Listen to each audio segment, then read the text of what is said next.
الحضراتيو. اللهم صل على محمد اللهم صل على محمد مدينة በሐበሻ ምድር ከሰሜን እስከ ደቡብ ከምስራቅ እስከ ምዕራብ እጅግ ታላላቅ መሸይኾች በየስፍራው ኖረው እንደ ከዋክብት አብርተው እንደ ጨረቃ ተውበው በዚክር በሶላዋት በአውራድ ሶለላህ ከጫፍ እስከ ጫፍ አናፍሰው ሐበሻን አካበዋል። የሐበሻ መሸይኾች ስራቸው ቢገዝፍ አበርክቷቸው ቢበዛ ስማቸው የሀገራቸው መጠሪያ አሊያም ሀገራቸው የስማቸው መጠሪያ ሆኖ የሚያስጠሩት ጥቂት አይባሉም። باطلهم في مشرق الأجماع المدينة النور وأوضاب الصفا اللهم صل على محمد የዲኑ ጮራ የኢልሙ ወጋገን ከዳና ፈንጥቆ መላ ሐበሻን አካቦ በአብሬት ላይም ሰልቋል። አብሬቶች ሽርክን አፈራርሰው ጨለማን አፍክተው የአላህን ቃል አሳውቀዋልና ባዊ ጥናታቸው ዘመናዊ ሽሪክ ዕድላቸው ይህ ስብስብ ምስክር ነው። የዚህ ሁሉ መኽሉቅ የሂዳያ ሰበብ ሆነው ከባዕድ አምልኮ አውጥተው ሀገርን አቅንተው ለዛሬ አብቅተዋል። በቀድማዊ የአብሬት አካባቢ የባህላዊ የባዕድ አምልኮ ነበር። وسلم عليك نظم الأحبائي سلطان الطيب على بيت አብሬት በሰባት ቤት ጉራጌ በቺሃ ወረዳ የሚገኝ መንደር ሲሆን ከአዲስ አበባ በ190 ኪሎ ሜትር ይርቃል። በአብሬት ሸኾች በእጅጉ ይታወቃል።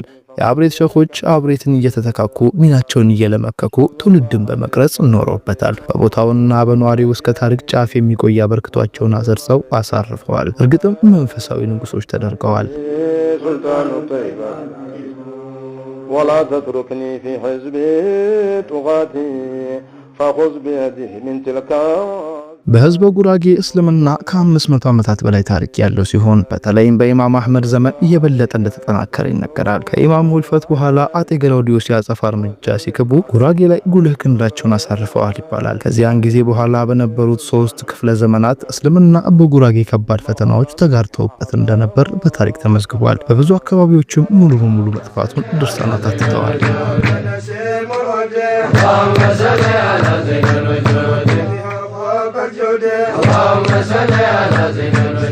በህዝበ ጉራጌ የዲን ጮራ ከመፈንጠቁ ሽርክ ከመገርሰሱ ባዕድ አምልኮ ከመውደሙ በፊት በአብሬት ምድር ቡዣ የተባለ የባዕዳዊ ባህላዊ አምልኮ በጉልህ ይታወቅበታል። ቡዣ ቃሉ ጉራጌኛ ሲሆን መብረቅ የሚል ትርጓሜ ያለው ከፊል ጉራጌ የቡዣ እምነት ተከታይ ነበር። ይህ እምነት የራሱ የሆነ የአመራር ስርዓትና ሰንሰለትም ነበረው። የእምነቱ መሪ ሲሞት የመጀመሪያ ወንድ ልጁ ሹመትን ተቀብቶ መሪ ይሆናል። የመሪነት ስሙም ጎይታኩ ይባላል። ይህ የአምልኮ ስርዓት ልጆችና የልጅ ልጆች በመሪነት ሲያስከትሉት ኖሩ። ተጠሪና አሳላፊዎችም ነበሩ።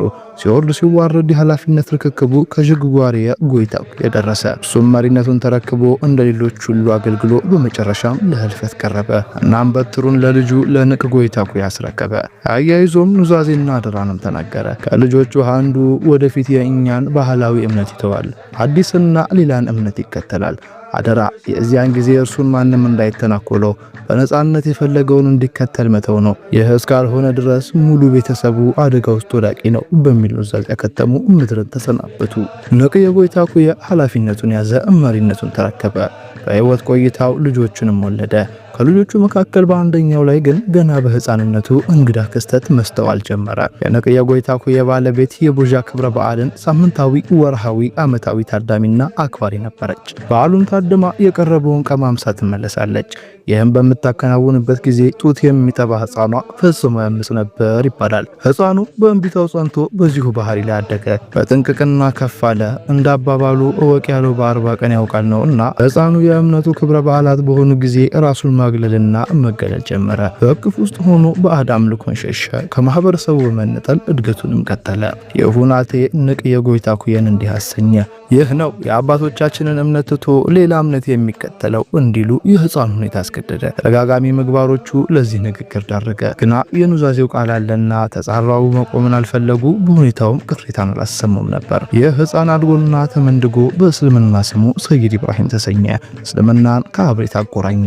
ከእርሱ በታች አዲስ ትውልድን ፈጠረ። የኢስላም ብርሃንን ማፈነጠቀ። ባለትንቢቱ ትልቅነትን በልጅነቱ ከታቹ ሰይድ ኢብራሂምን የጠራቸው የለም፣ ይወሰዳቸው አልነበረም። ጌቶ ከተባለ አካባቢ ሙስሊሞች መኖራቸውን አወቁ። እናም ወደ ስፍራው ተጓዙ። ሼህ ዩሱፍ ከተባሉ የአካባቢው ተጠሪና ሊቅ ዘንድም ሄደው ተጠጉ። እዚያው እስልምናን በይፋ ተቀበሉ። ሌላ መጠሪያ ስም እንደነበራቸው ይነገራል። ሰይድ ኢብራሂም የተሰኙት ከዚሁ ጊዜያቸው በኋላም ነው ይባላል። ነብዩላህ ኢብራሂም አለይሂ ሰላም የአባቶቻቸውን ባዕዳዊ ባህላዊ አምልኮ ትተው በአንድ ፈጣሪ ማመናቸው በእስልምና ታሪክ ይታወቃል። የነቅያ ጎይታው የልጅ የሆኑት በኋላም ሰይድ ኢብራሂም የተሰኙት ተመሳሳይ ታሪክና ማንነት ስለነበራቸው ነው ስያሜውን ያገኙት የሚል ትውፊት ተቆጥቷል። ከዚያ ለቀጠሉ ጊዜያት አስፈላጊውን ሁሉ ሃይማኖታዊ ትምህርትን ሰነቁ፣ በእስልምና እውቀት መጠቁ፣ መሰረታዊ አስተምህሮን ሁሉ ሰብስበው ማጠናቀቁ። ለዚያም ወደ ትውልድ ስፍራቸው ተመለሱ። በእምነቱ ተከታዮች ዘንድ የቡሻ እምነትን እንዲመሩ ሲጠበቁ በእስልምና ብርሃን ደማምቀው ሽርክን ሊጋፈጡ ጨለማን ሊያበሩ ቀረቡ። ወይታውቂያ በመሆን ሊያገኙት የሚችሉትን ፍጹማዊ ስልጣን፣ ክብርና የተትረፈረፈ ሀብት እርግፍ አድርገው ተው። በዱንያ ብልጭ ሳይታለሉ ለዱንያ ማደሩ ሳያጎበድዱ በስልጣን ሳይደለሉ በምቾት ሳይሸነገሉ ህዝባቸውን ከባዕድ አምልኮ ይወጣ ዘንድ ጥሪያቸውን በይፋ ጀመሩ። የቡሻ እምነት ስርዓቱ ተዛባ፣ መሪ አልባም ሆነ። ከዚህ ታሪካዊ ክስተት በኋላ የሼህ ሰይድ ኢብራሂም ህይወት ተለወጠ። ድሎት በችግር ክብር በመከራ ተተኩ። የእውቀት ፍለጋ ተንከራተቱ። በቂ እውቀትን ካካበቱ በኋላም ወደ ቀያቸው ተመለሱ። ህዝባቸውን ለማቅናት ተንቀሳቀሱ። ግና ነገሩ ቀላል አልሆነላቸውም። ስኬት አልገራላቸውም። ብዙ መከራዎችን አሳለፉ። የቡሻ እምነት ተከታዮችም ብዙ አሰቃዩአቸው። በአካባቢያቸው ሙስሊምን ብዛም ባለመኖሩ የጁማ ሶላትን ለመስገድ ለሰዓታት ሩቅ መንገድ ይጓዙም ነበር። ስቃያቸው በህይወት እያሉም ብቻ አላበቃም፣ ከእልፈት በኋላም አልቀረላቸውም። የባህላዊ እምነት መሪዎች ከቀያችን አይቀበሩም በማለት አስክሬናቸውን አንገላቱ። በአንድ የአጤ ሚኒሊክ አጋፋሪ ጫና በክብር ሊቀበሩ ስለመቻሉ ይነገራል። ይህ የሆነው በ1880ዎቹ መሆኑ ይታመናል። ሰይድ ኢብራሂም በቆይታቸው አብሬት ውስጥ የእስልምናን እምነት በይፋ ሰብከዋል፣ አስተምረው አሰራጭተዋል። በትጋትና በጋር ለማንጸባረቅ ችለዋል። በኑረታቸው ለማህበረሰቡ በስኬት አስተዋውቀዋል። የበቁና የነቁ መምህር፣ ሰባኪና አናጺም ሆነዋል። እስልምና መሰረቱን የጣለው በዚሁ ጊዜና በሼህ ሰይድ ኢብራሂም አማካኝነት እንደሆነም ይታወቃል። በእርግጥም ትጋታቸው ፍሬ አፍርቷል፣ ንፋታቸው ስር ሰዷል። በቆይታቸው ክብርት የሆነችቱን የኢማም ጀውሃርን ልጅ አስያትን አግብተው ከእርሷም ታላቁን ሼህ ሰይድ ቡሽራ ባኡታኒን በ1287 ዓመተ ሂጅራ ወይንም በ1870 ዓመተ ልደት ወልደዋል። እኒሁ ልጃቸው ገና ለአቅመ ትምህርት ከመድረሳቸው በፊት ሰይድ ኢብራሂም ለህልፈት እንደበቁ ተገምቷል።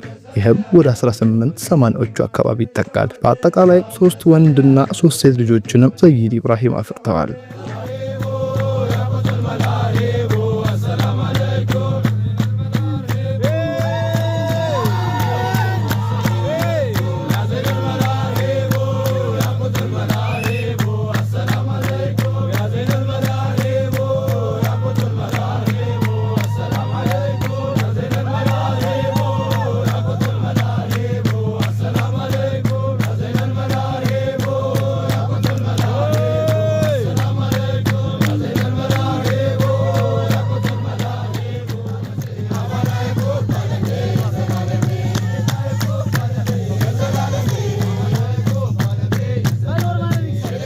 ሲታዩ አይንን ይማርካሉ፣ ልብን ያፈዛሉ። በስጋና በመንፈስ የበለዘቁ የአንዳች ምትሃታዊ ጸጋ ኃይል ባልተቤት ነበሩ ይባላል። ያጥበረብራሉ፣ ይማርካሉ፣ ከሩቅ ይስባሉ። ምልክት ናቸው። ተናናሽም ነበሩ።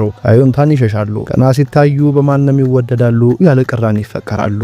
ለማይምነት ጸር የእውቀት ፀሐይ ናቸው። አብሪ ማራኪ የሆኑ ብርሃናማ ሰው ሼህ ቡሽራ ሰይድ ኢብራሂም በስብዕናቸው ይለያሉ፣ በባህሪያቸው ይደንቃሉ። ያለ ጫማ ይጓዛሉ። በሰኔል በከብት ቆዳ ላይ ይቀመጣሉ።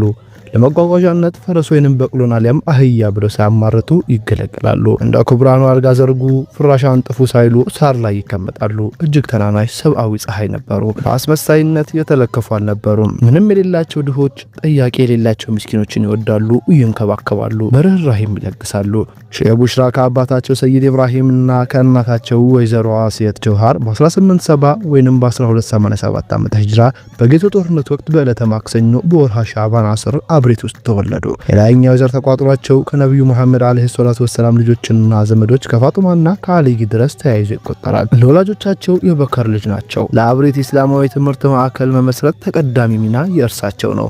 እርገታቸው ሳንካ ያላጣው አሰረጅ ያልጠፋበት ነበር። በጊዜው አባታቸው ሰይድ ኢብራሂም የድንገት ታመሙ፣ በአልጋ ወደቁ። የቡሻ እምነት መሪዎች ሴራ ወጠኑ። የቡሽራን ከቤተሰብ ነጥቀው ለመውሰድ እምነታቸውን ለማስቀየርና ለማስካድና የቡሻ እምነትን ዳግም እንዲንሰራራ እርሳቸውን መሪ ለማድረግ ለማድረግ ኳተኑ። ተደጋጋሚ ሙከራንም አደረጉ። ሴራቸውን ለማሳካትም ፈተሩ። ሰይድ ኢብራሂም በህመም ወድቀው አልጋ ላይ እንዳሉ ዘመቻውንና ጥረቱን አስተዋሉ እና መላን ወጣኑ። ልጃቸውን ሼህ ቡሽራን ጌቱ አካባቢ ይገኝ ወደ ነበረው ወደ በሽሮ ባተ ዘንድ ልከው ለመደበቅ ወሰኑ። በሐሳባቸው መሰረት ልጃቸውን ወደዛ እንዲሄዱ ተደረጉ። የአባታቸውን ቀይ ለቅቀው ሲሄዱ የባህላዊ እምነት መሪዎች ዜናውን ሰሙ። ሼህ ቡሽራን መከተል ጀመሩ። አሳድዷቸው ዋሻ ውስጥም ተደበቁ። የአሳዳጆቹን መመለስ ተከትሎ ሼህ ቡሽራ ከዋሻው ወጥተው ጉዟቸውን ቀጠሉ።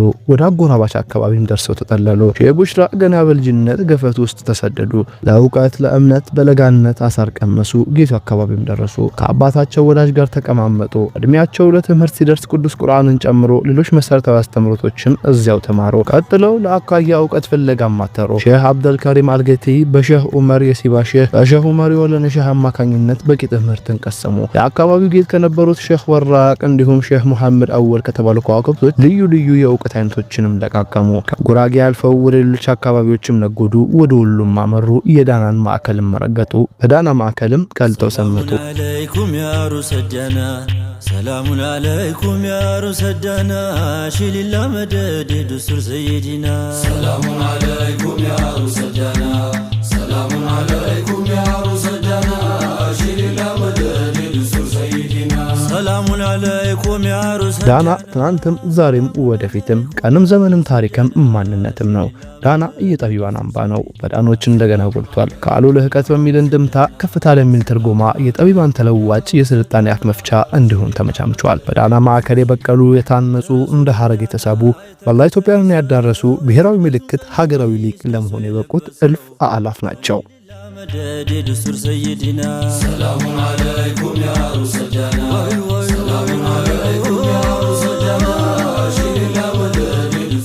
ታላቁ ሼህ ቡሽራ ከአብሬት 770 ኪሎ ሜትር ርቀው ወደ ዳና ገሰገሱ። ዳናን ለመርገጥ 21 ቀናት እንደፈጁ ይነገራል። ለ21 ቀናት የተጓዙትም በእግራቸው መሆኑ ይታመናል። ሼህ በሽር ኑረዲን አልከሰይ 1930-1356 ዓመተ ሂጅራ ታዋቂ መናኝና ሊቅ የሼህ ቡሽራ የቅርብና የበኩር ተማሪ ነበሩ። መምህራቸውን ለረጅም ዓመታት ያገለገሉ በረከትና ትሩፋትን ያገኙ ናቸው። ሼህ ቡሽራ ወደ ዳና ሲጓዙ ሼህ በሽር ኑረዲንን ጨምሮ ሌሎች ተከታዮቻቸውም አብረው ነበሩ። ሁሉም ወደ ዳና በረሩ፣ በዳና ሰፈሩ፣ በዳና ከበሩ።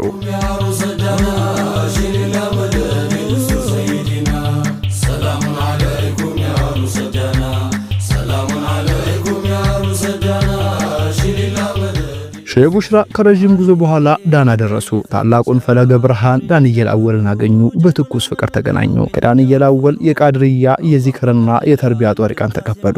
የክስተት መንፈሳዊ ብልጽግናቸውን ይበልጡን አጎነነው፣ ደረጃቸውን አላቀው። በዳና ቆይታቸው የመንፈስ ፍካታቸው ፈነጠቀ፣ ሁኔታቸው ተለወጠ፣ ምናኝነታቸው ገዘፈ። ከሰው ተራ የተለየ ሰውነታቸው እንዲህም ሆነ። እሬትን ይመገቡ ነበር፣ ትዕግስትን ስንቅ ለማድረግ የምድርን ጥፍጥና ላለመላመድ። ታላላቆችን የሊቃውንታትን መካነ መቃብር መዘየር ልምድ ነበራቸው። ከወዳጆቻቸው ጋር ሆነው ኮረሜ ድረስ ሄደው የጀማሉዲንን መካነ ቀብር ይዘይሩ ነበር። በዚህ መልኩ ዳና ውስጥ 3 ጽኑ ዓመታት ኖሩ። የመጀመሪያ የዳና ቆይታቸው እንዲህም ቋጩ። እናም ወደ ትውልድ ቀያቸው ተመለሱ።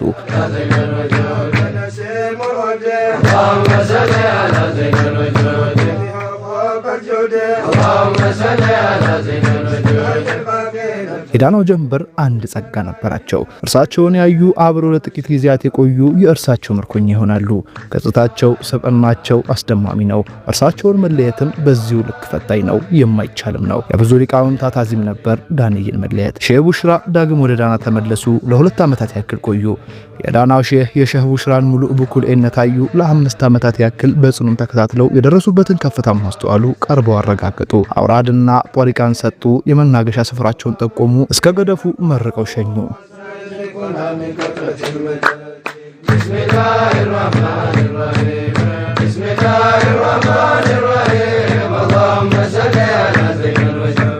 ሼህ ቡሽራ ወደ ትውልድ ቀያቸው ተመልሰው አውራድ የሚባል ቦታ ላይም ሆነው ህብረተሰቡን የእስልምና እምነት ያስተምሩ ዘንድ መርቀው ላኳቸው። የዳናው ሼህ አውራድ የሚለው አብሬድ የሚለውን ቃል ይወክላል። ሼህ ቡሽራ በመምህራቸው የተጠቆሙት የአብሬድ አካባቢ ነበር። ሄደው ከሰፈሩ በኋላም አብሬድ ለመሰኘት የቻለ ነው። ከተከታዮቻቸው ጋር ጉዞን ጀመሩ። ወደ አብሬድ ከመድረሳቸው በፊት ገቸበር ከተባለ ቦታ እህታቸው ወይዘሮ ሷቢራ ሰይድ ኢብራሂም ትኖር ነበርና እርሷ ዘንድ ማረፉ። 6 ወራትንም በገቸበር አሳለፉ። ተነሱ፣ ጉዞንም ቀጠሉ። በተባለው አካባቢ አቶ አሊ የተባለ አጎታቸው ነበረ። እርሱ ጋርም ተቀመጡ። ለ6 ወራትም በገተራ ኖሩ። ከዚያም መምህራቸው ወደ ተመላከቱበት ስፍራ ጉዟቸውን ቀጠሉ። እናንገራ በተባለ አካባቢ ተመሳሳይ ቆይታን አደረጉ። በስተመጨረሻም አብሬት ደረሱ። በአብሬት ከተሙ። በአብሬት አካባቢ የነበሩ ታላላቅ ሊቃውንታት ባላባቶች ደማቅ አቀባበል አደረጉላቸው። ሼህ ዩሱፍ ከይረሺ፣ ሼህ በሽር፣ ሼህ መሐመድ ሰማን፣ አቶ መሐመድ አወጌና ሌሎችም ነበሩ። ሼህ ቡሽራ ከዚያን ዕለት ጀምሮ የአካባቢው ነዋሪ ሆኑ። አነስተኛ መስጂድንም አቋቋሙ። የእስልምና እምነት እንዲስፋፋ መሰረት ሆኖ እንዲቀጥል ከፍተኛ አስተዋጽኦን አደረጉ።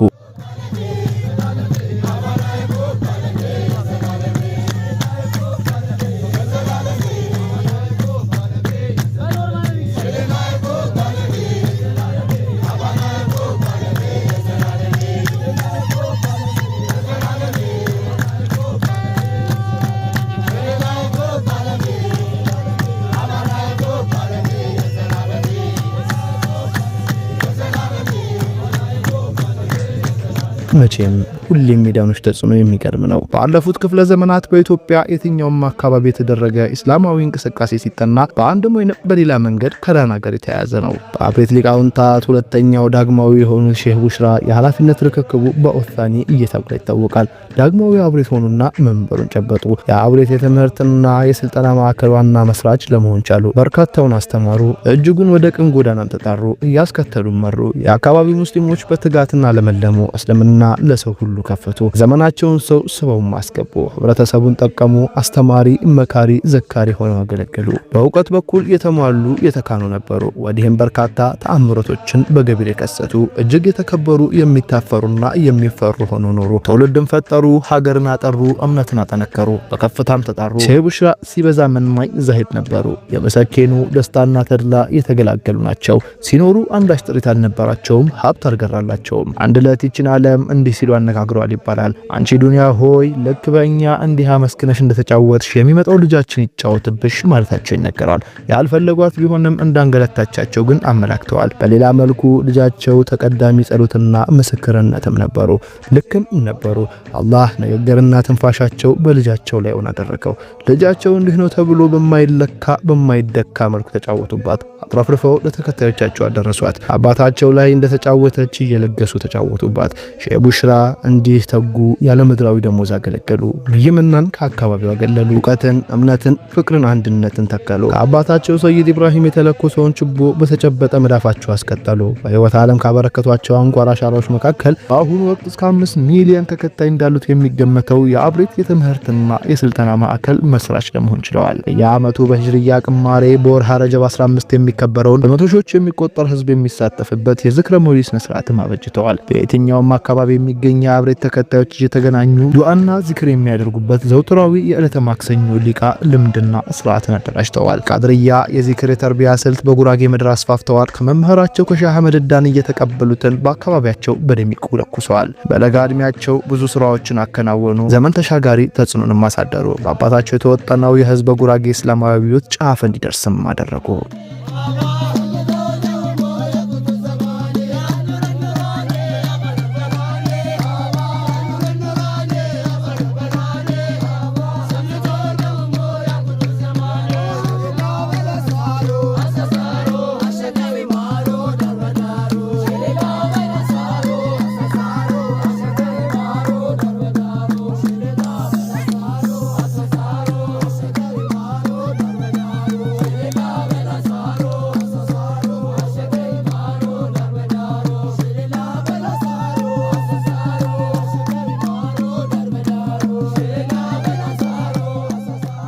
ሼህ ቡሽራ በምድር ቆይታቸው ትዳር መስርተው ልጆችን አፍርተው ዳናቸውን ተክለዋል። 4 ወንድና 13 ሴቶችንም ወልደዋል። ከባለቤታቸው ወይዘሮ አይዳ የበኩር ልጃቸውን ሼህ ሰይድ ቡደላን በ1908 ወለዱ። መጀመሪያ ልጃቸው ባኡታሊህ እንዲሁም አበራ ሙዝ ይባላሉ። ትርጉሙ የጉልሃን አባት ማለት ነው። በርካታ ጉልህ ስራዎችን ስላፈሩ ይህ ቅጽል ስም የተሰጣቸው ይመስላል። ሰዎች ግን በተለምዶ አበራ ሙዝ ወይንም አበራ ሙዝ ይሏቸዋል። ሰይድ ቡደላም ሲሉ ይጠሯቸዋል። የአብሬት ማዕከል 3ኛው መሪ ሼህ ሲሆኑ ተጽዕኖአቸው ከሁሉም የላቀ እንደሆነ ከታሪካቸው መረዳት ይቻላል። ሼህ ቡሽራ ገና በህይወት እያሉ በቦታቸው ልጃቸውን ተክተው ስፍራውን አወረሱ። ሰይድ ቡደላ ከተለያዩ ሊቃውንታት አስፈላጊውን ትምህርት ከቀሰሙ በኋላ በአባታቸው ቦታ ተተኩ። ፈለጋቸውን አስቀጠሉ።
በ1870 የተወለዱት ሼህ ቡሽራ ብዙ ስራዎችን ሰርተው ዘመን ተሻጋሪ ተጽዕኖአቸውን ተክለው ገና በለጋ ዕድሜያቸው በ1919 1337 ዓመተ ሂጅራ በተወለዱ በ49 ዓመታቸው አለፉ። ለህልፈት የበቁበት ሁኔታም ቅዱስነታቸውን አሳይታ ደግሞ ማስገራሚ ነበር። የዙህር ሶላትን በመስገድ ላይ ነበሩ። ሱጁድ እንዳደረጉ በዚያው ለአንድያቸው ሽልብ እልም ያሉ ልጃቸውን ተክተው አምሳሎቻቸውን አፍርተው ተከታዮቻቸውን ኮልኩለው አረፉ። ሼህ ሰይድ ሀጂ ምስክርነታቸውን ሲሰጡ ጨሊል ያረጋቸው የአስራር ሰፈር እና በልቡደላ ሱንዱቁል አስራር ከም ወከም የራቀ ሰጣቸው ለቁጥር ሸሪዓን ጠባቂ በከራማ ጥር የጦሪቃን ባቡር በእጁ የሚዘውር የሐድራ ጦያራ ይዞ የሚበር ሲጠሩት ፈጣን ነው ቶሎ የሚሐድር ተምኪን የተሰጠው ባጢን ወዛሂር ያበራ ሙዛባት የማይደፈር ጀሊል ያረጋቸው የአስራር ሰፈር እና በልቡደላ ሱንዱቁል አስራር ከም ወከም የራቀ ሰጣቸው ለቁጥር ሸሪዓ ጠባቂ በከራማ ጥር